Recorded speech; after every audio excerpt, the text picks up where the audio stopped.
explosions, and you see only some stripes of power in the sand on the ground.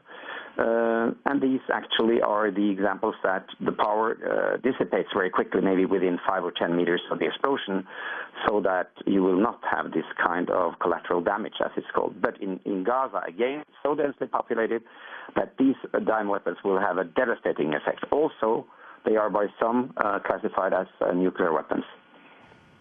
Nuclear weapons? Well, the EU Commission on Nuclear Matters have stated clearly that these weapons, since they are based on a fission process, you need to investigate more the residuals if that is radioactive. That has not been done. It was not done in Lebanon in 2006 when these weapons were first described, and it has not been done in Gaza in 2006, and now this. I saw the similar injuries in Gaza around Easter 2008, that is, during the incursions in Jabalia. Exactly the same types, and I believe there are some 66 cases described at Shifa Hospital before this war. Marc, Garlasco, you worked for the Pentagon. These dime weapons, dense inert metal explosive, were developed by the U.S. Air Force. Do you know about them?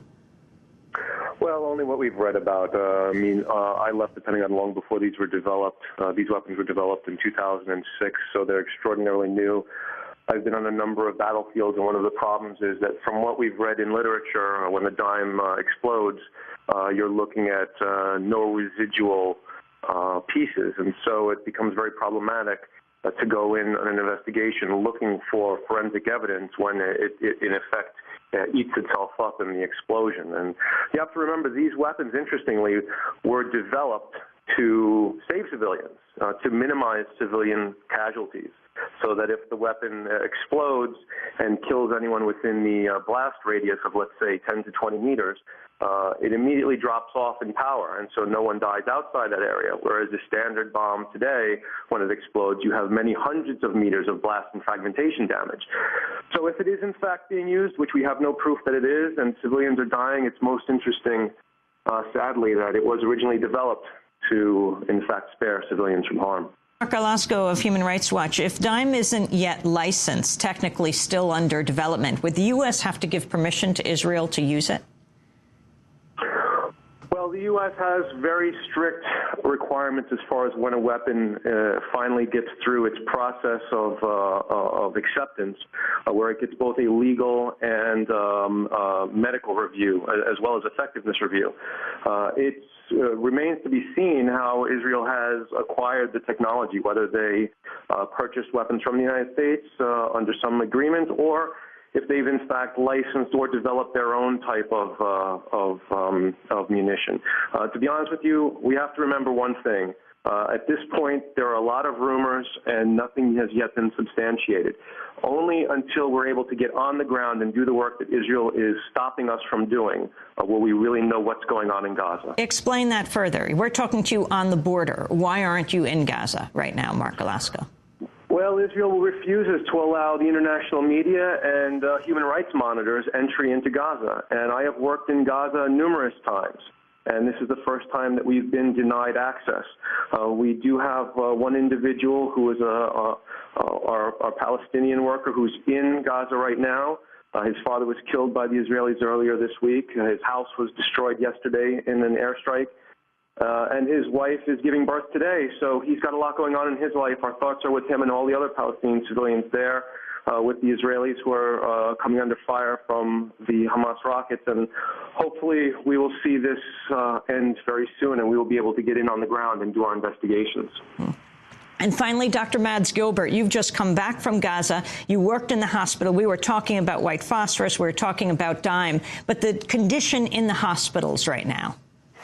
Well, I have to underline what my friend on the border is saying. It's been a palpable absence of the international press. In fact, Dr. Foss and myself were the only two Westerners in Gaza for those first 10 days we stayed there. And it's absolutely incomprehensible that we in 2009 do not have the press on such war ground as Gaza is. And I think also it's urgent to have international agencies come in and exactly do the examination on the ground to find out what kind of weapons are used. The condition in Shifa Hospital and in the other hospitals in Gaza is horrifying. I've been to Gaza for the last 10 years in and out teaching and training people in the medical field. I've never seen anything like this. I mean, all windows in Shifa hospitals, the Shifa hospital are out due to the bombing of the mosque across the street. They have very unstable electricity. They lack supplies, disposables, surgical equipment, trolleys, beds even. They have a fantastic staff who are working heroically to save their patients. But we have been doing surgery with almost regularly 2 patients in each OR, on the wall, on the floor, in the corridors. The lifts are barely working. The ICU had to triple its capacity with makeshift ICUs.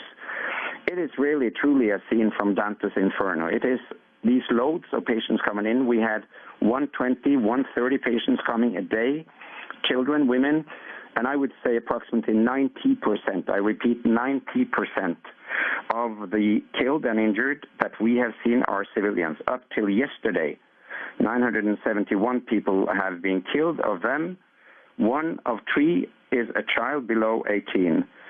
4,500 injuries as of yesterday at 4 o'clock. Among them, every second is a woman or a child. So this is really targeting civilian Palestinian population.